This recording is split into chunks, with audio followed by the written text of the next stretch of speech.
أنا شفت والدتي وهي بتحط عمل في الكفن بتاع الست اللي كانت بتغسلها.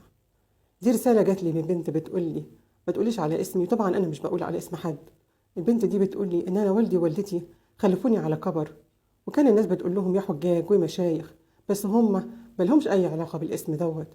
والدي بيشتغل جزار وبيتعامل مع السحرة والدجالين اللي بيطلبوا منه عظم معين بأماكن معينة، وهو بيستغلهم وبياخد منهم مبالغ كبيرة قوي، وبيدوا الأعمال ديت والدتي عشان هي اللي بتغسل الميتين اللي في البلد، وبتحط الأعمال دي جوه الكفن زي ما الدجال بيقول لها بالظبط. بياخدوا مبالغ كبيرة قوي.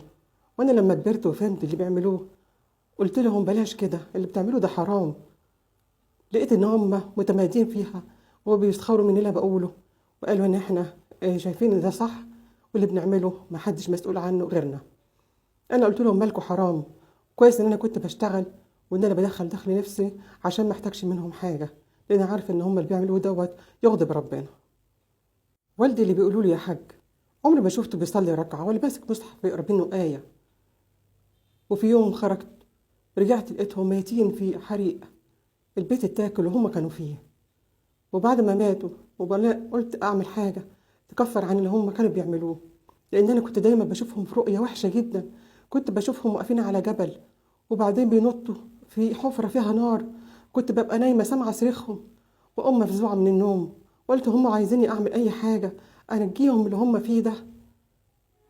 قلت اعمل صدقه ليهم على روحهم تنفعهم تشيل عنهم تخفف عنهم، اي حاجه اعملها ممكن تكون فيها فايده ليهم. وفعلا بقيت اطلع صدقات كتيره في السر وفي العلن على روحهم ان ربنا يغفر لهم. والاخر برضه بشوف إن في المنامات دايما بيتعذبوا، بسمع صريخهم واحس ان هم بيستنجدوا بيا، بس انا مش في ايدي حاجه. انا كنت بنصح بتقول على قد امكانياتي، قلت اطلع اعمل عمره ليهم هما الاتنين، يمكن تخفف عنهم حاجه او تنفعهم. فهل ده هينفعهم فعلا؟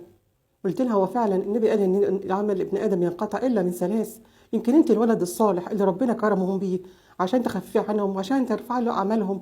وربنا غفور رحيم، اعملي اللي عليكي واللي يرضي ربنا واللي تشوفين ان هو مريحك، وربنا سبحانه وتعالى هو ارحم بيهم منك وهو العالم.